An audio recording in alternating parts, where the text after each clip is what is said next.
Ladies and gents, boys and girls, let's go ahead and check out a little bit more Mech. But not ordinary Mech, it is Mario Mech. By the man known as HTOMario, checking out some of his games on the Korean server, where things are about to get super real. In part 1 of this daily, number 642, where we're learning to be a better gamer, and we're also learning how hard it is to try to see where to point properly when you're looking at a camera feed and not just looking down. There we go, be a better gamer. Okay. In part 1, we looked largely at the opening, how Mario set himself up the good position. But now, I think that this is the hard part for all meching players. I think almost any good player knows how to get up a third base. What's the correct follow-up? I was talking about how, in terms of the usual tech, we think of tank Hellbat as the core composition. And indeed, this winds up being some of the more critical choices we see out of Mario. I'm going to speed through this segment because it's more conceptual that I want to work with, other than extreme timing-wise. Base is under attack. Mines getting in defensive position. More factories coming up. The first thing I want you to be aware of is that Mario rarely ever gets reactors on these factories. He simply adds on more factories. I'm not sure how I feel about it, but the move that Mario's been doing in many of the games I've seen is that when he gets very late, he throws down tech labs on all of them so he can go like 6 tank production at a time. Because Mech, I suppose I would argue that Mech doesn't revolve around really strict number compositions like Marine Marauder Medevac does, where you really do kind of want a certain ratio between your Marines and Marauders. You might want a ton of tanks all of a sudden. You might want no tanks all of a sudden. So this is pretty expected. I was pretty surprised to see Drilling Claws take precedence over Blue Flame and Transformation Service, but that's fine. Transformation Service probably the last one, but Blue Flame I would almost always, in my brain, pin as the first one. And we see Mario spreading himself out, doing good stuff, getting the siege tanks for the ground defense, because again, I view tank Hellbat as the core of the force. Now maybe, just maybe, I would say, alright, Mech will, you know, if your opponent's getting a lot of mutas, would probably end up being mostly Thor Hellbat with some tanks to support. But let's watch and see some awesomeness. Alright, Thor's coming up. Why? To deal with air. We have some naked factories. Don't forget, there's nothing wrong with having a factory that has no add-on. There's nothing wrong with that. I know you're used to seeing them. There's nothing wrong about it. You can just build out of those suckers. Then there's going to be a little bit of lull in the action. And I was like, oh, derpy-doo, how depressing. It's going to be another game where Mech starts off in a good position, and then things go wrong. And then, all of a sudden, Mario decides that it's time to begin doing some pushing action. And I was like, what the Widow Mines? 7 Widow Mines. Look at this. D-D-D-D-D-D-D-D-D-D-D-D-D-D-D-D. He has obtained Mass D. 11 Widow Mines out there. Probably a little bit too high on the SCV count. Probably want to pull that a little bit closer to 60, especially as there's going to be more orbital commands on the map. Not going to really stress about that too much, because we're starting to see the traditional issues that a mech player will struggle with. Counterattacks. And we see that Widow Mines, with amazing range, actually kill stuff really, really fast. We have 3 more factories in production. Guess what they're going to be making? Yep, Widow Mines, Widow Mines, Widow Mines, Widow Mines. 25 Widow Mines out right now. 8 tanks, 8 Hellbats. The core of the force is Widow Mines. What? With 8 more en route? Hell yeah, watch this. Additional upgrade complete.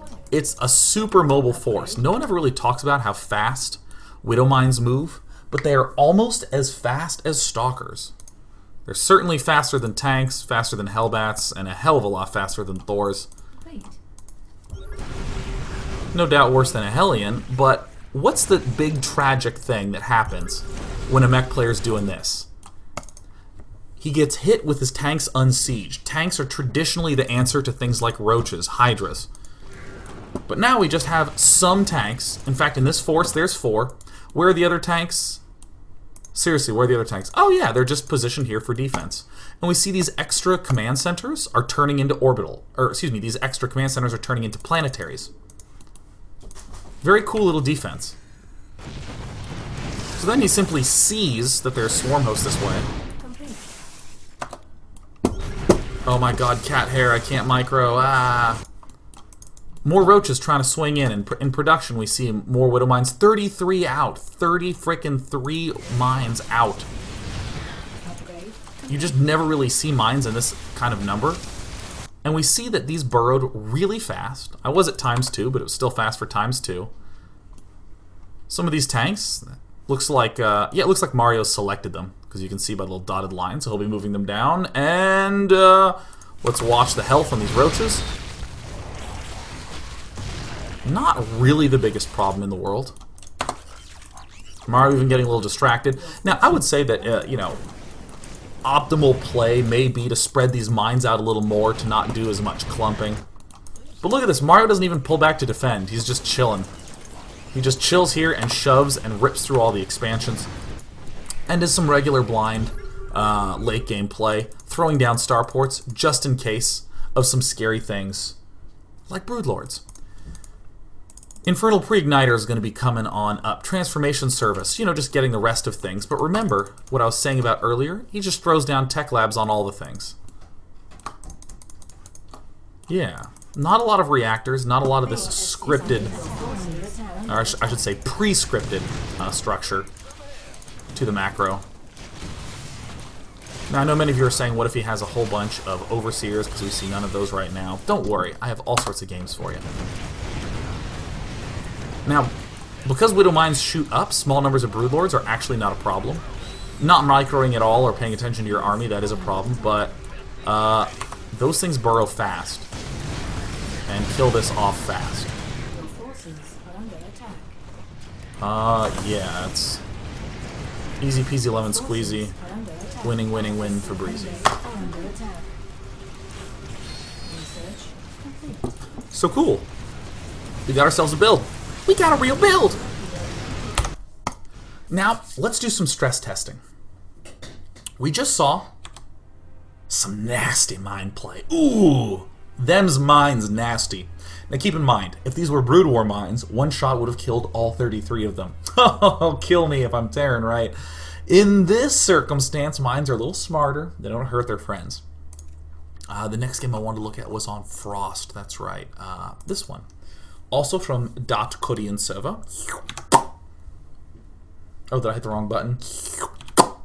We have HTOMario, who's from Team LYGF, which I believe stands for Love Your Girlfriend.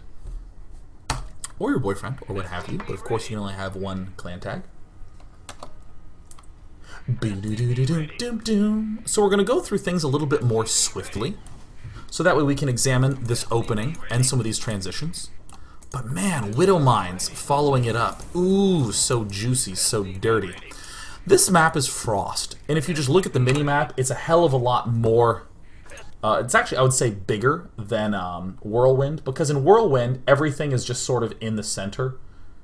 So you sort of come out from your base, which is like a spoke from the center wheel. But in this map, there's these attack paths up here, with these areas that you can't go to. So you kind of wind up with these loopy, long, circuitous paths that really make this feel like the biggest map in the game. And of course, if we come to the more specific arenas, here's the area outside your third or your other third. It's very open for both races. So even though we're going to see the same opening, we're not going to see the same full-on build order. We're going to see a variety play. We're going to see a little bit of a taste of analysis. Mario ain't no fool. He's not just going to follow a build and then derp his way into victory and go, oh, well, I strategized. He's going to actually use his mind and his brain to do things that are useful, such as thinking. I love thinking. Add-on complete. Oh, yes. I don't know why I slowed it down. I actually accidentally tapped the button on my keyboard and, you know, I kind of whatever. Now, this is a cute little move on both sides, actually. Zerg sees that his Overlord's going to die, so he just blasts right down the front. Easily abated by leaving one of those Mariners in there. And we also saw HTOMario hit the O button to load his dudes up. Pretty cool. Build order not changing at all. Second gas geyser's going down as this command center is going up. And in the last game we saw Mario throw down all his geysers at the same time. Not trying to focus too much on that today because I want to just show you more explosions. Upgrade complete. And the quality of explosions. Additional supply. So why would Mario be scouting right now? He wants to just do a monitoring of the third. Checking out the third, you heard? What a lovely thing to do. So there he is. He's getting to that. Sees that there's a base here. In fact, he sees that there's absolutely no gas being mined. I'm of the opinion that he should go here and just check, because, like, there it is. There's the third, and he could have seen it for free. He could have seen it for free. Oh, alas, free information. It's like two ships passing in the night, or two lovers passing in a Korean drama, followed by a slow pan and an abstract footage of traffic. If you've never watched Korean dramas, I want you to know that that was fucking hilarious. So the Marine moves out. I'm still a bigger fan of SCV scouting with Marines at the backside. I just don't care about that much. Why would HTOMario be delaying these gas geysers a little bit? He's going to be doing the same style of push, except he is going to be favoring a little bit of what we call the Hellion. Alright, look at that. Speed overlords pop in. They're going to see everything all up, going down up in this heezy. They see Pectori. They retreat.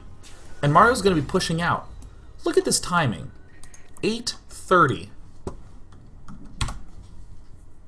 To demonstrate how sick this is, we have a Zerg player who does have a lot of Zerglings, 24 out, is going double Evo Chamber at a little bit of a delayed time, who is getting this third. His macro's kind of poopy right now, but if he had been macroing better, he would have had pretty much only more drones. So the Zerg rushes in there, scouts this, and sees that.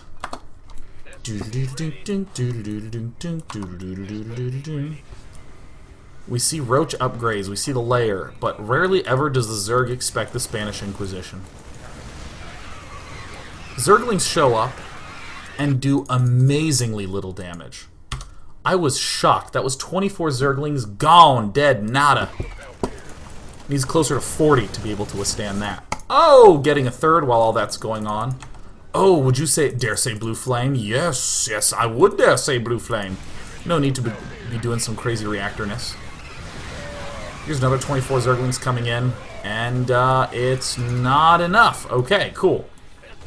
And okay, there's another round. So, you know, it took like 50-some Zerglings to hold that off.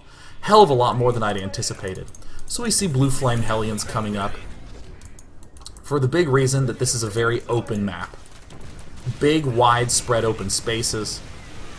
We can harass this third really easily from Blue Flame Hellions coming in the left side, from Blue Flame Hellions coming in this side. We can walk directly up into the natural. If he's taken this, we can Blue Flame Hellion the high ground, Blue Flame Hellion run down up here, Blue Flame Hellion run up here, Blue Flame, Blue Flame, Blue Flame, angles, angles, angles, angles, angles. That makes sense. 7 Hellions being produced at a time. The factory count is out of control, getting upgrades, all that good shiz.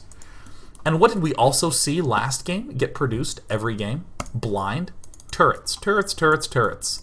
He doesn't know if there's any sort of crazy big airplay coming up on in. The timing is right. He's going to get a 4. Mineral field. So let's see how he deals with this circumstance. Speeding things up. Wow, I'm taking longer than I thought. How embarrassing. Notice, first big upgrade going down, Drilling Claws and Widow Mine. I know we got Blue Flame, but that's a little bit more of a map-dependent thing. Some nice positioning. Allows Mario to deal a little bit of damage, kill off some creep tumors. Meanwhile, back home, we see some more add-ons going down. More tech labs, more factories getting produced. We don't need oodles and oodles of gas because our core unit is the Widow Mine. Oh, by the way, this is just a general trick of production. This is true in any RTS game with any race in any matchup. You'll see players... Oh, God, what should the word be?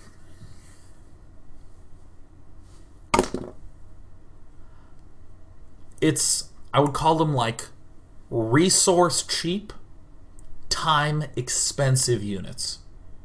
So let's actually look at some numbers. How long do tanks take to produce? 45 seconds. How much does a tank cost to produce? 150, 125. It's an expensive unit at 150, 125. Widowmine takes just a little bit less time. 40 seconds versus 45. 40 seconds versus 45. So, how much do those cost? 75, 25. Significantly cheaper on cost, almost identical in terms of time.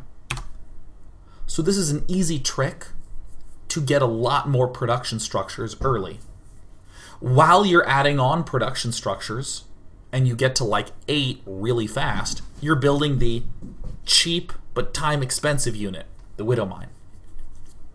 And then when you catch up in your macroing and you get enough SCVs and your economy's good enough, you don't need to add on any more factories, you just get add-ons, and now you can produce tanks, the more expensive unit for time. So an example would be relying on zealots and sentries as Protoss while you're getting gateways up before you begin to add in stalkers. Stalkers are quite expensive given how long they take to build, whereas zealots and sentries are much cheaper. Hoo! Hoo! Ho! Hi-ya! Hup! Ho! So we got a Zerg player being a big jerkus McGurkus and going for mass roach, even with 13 more on the way. And that's, ladies and gentlemen, exactly why we favor the Widowmines in this position. We don't need 50 tanks. We just need a few with lots of mines in between. And notice that as Zerg is trying to do all this annoying, cheeky mass roach action, Mario is actually taking another base. Dude, Mario, if you're watching, dude, you know that's not good. You know that.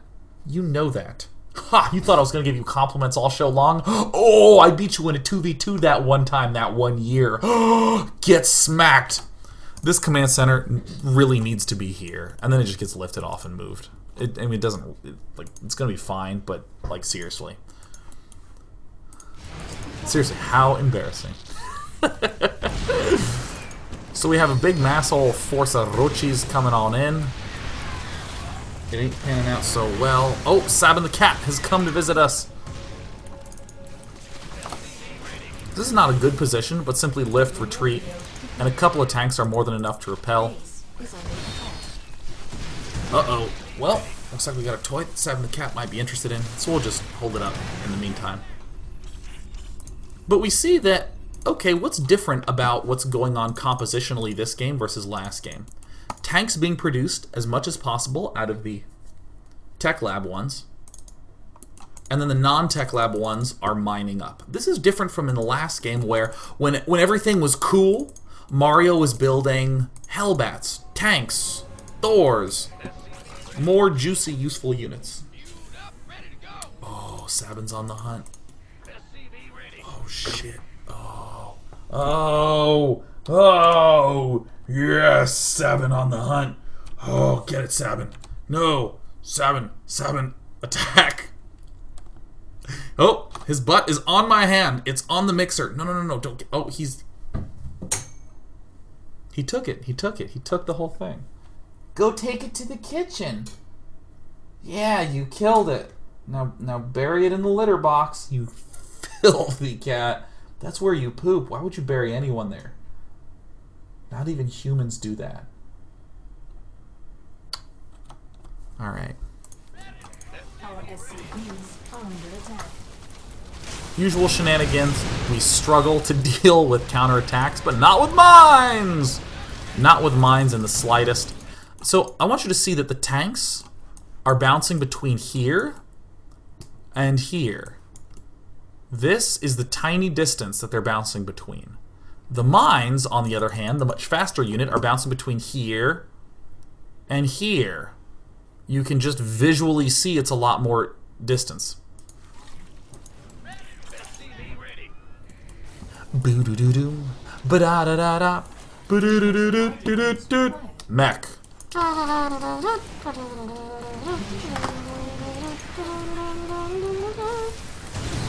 Oh, meine. He's no problem. He's okay. So, what Mario's been doing is largely answering his opponent. He's simply building tanks because there's excessive roaches. And we see not a hellbat in sight. We see oodles and oodles and oodles of mines. And remember what I was saying earlier? Why would we have no add-ons, Sean? That does not make sense. So we can slam down tech labs and to flickety-flam flam. Out comes the siege tanks, out the siege tanks slam. Thors are the choice of unit right now. Why Thors? We want to round out that composition. Who sieges? Certainly not Mario, because Mario Mech, what the heck? Why'd we do it? You know, I think this placement could be a little bit better. Blah, blah, blah. Optimization, optimization. Steal this concept. Do this build. While in this position, you know what's really great? Having every single one of these factories rally here. And killing this off while this contain is super established. Mech is fun. Mech is good. Mech wins as it should. Let's go ahead and rearrange our minds. And he wins. Nice. So what I want to do right now is I want to step into an alternative scenario and just watch the start. This is a game between Mario and cats because I know that you can read. Here's an interesting question. We've seen this push twice in a row. This marine tank push that's oh so good. What happens when our opponent is not playing passive, is not getting up a third base? What do we do then? What if he's actually all-inning us? What if he's attacking us? I mean, the simple answer is we're fine and we hold it off because we're the man. Or I should say, Mario's fine because Mario holds it off because Mario's the man. But Mr. Mario with his Mario Mech is going to demonstrate for us so we never have to wonder. Moving down with a set of Marines that is so totally holding off a Zergling push that you may not have known about, but I totally know about because all I do is watch StarCraft. Oh, a third command center, just as before. But you know what is useful? A scout. And not a StarCraft 1 scout. No, that would be not useful.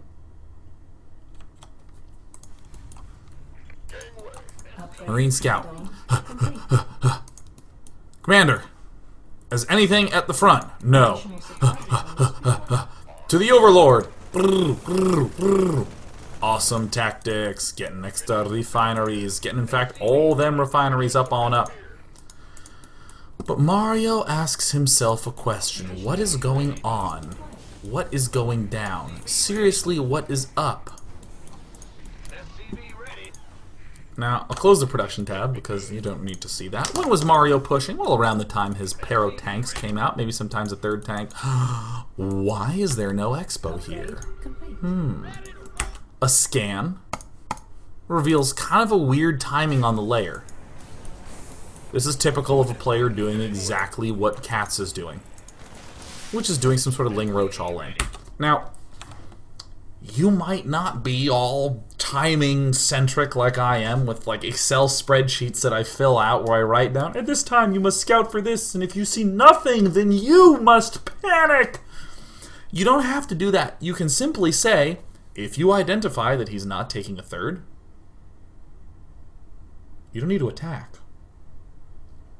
Now, you'll note that that statement, if he's not taking a third, already includes all-ins. So if you see no third, he's either bad, or he's really rushing for Spire and has his front defended, or he's trying to all-in you. In other words, if you don't see that third, don't attack. And we're going to see HTOMario. He sets himself up the defense. Still getting those extra factories. Still having his siege tanks established. What are the unit counts at? Oh yeah, Cat's made 17 Banelings that now have to come home. Come home, Widow Banewings. Come home. Vastly so. We have seen, up to this point, this attack, this little push move, doing some good work, killing off thirds, and hey, if there's a push that comes, we can just defend, and that's one of the strongest things. Personally, I'm not quite sold yet on the Marine tank push, but I still love it. I still think it's great, and I think it's thinking in the absolutely correct direction. Maybe there's a way to do something like get 2 tanks and then swap and like add on 2 Widow Mines while you're pushing. I think that might be a little better, but it's like in the proper arena, and we've seen that it both does a lot of damage against reasonable opponents and can also withstand good all-ins against reasonable opponents. When we come back, we're going to watch the end of this game and one more epic game at X8 speed. Sabin, you killed it. You killed the string. You also killed it yesterday. Oops, the show is not over. There we go.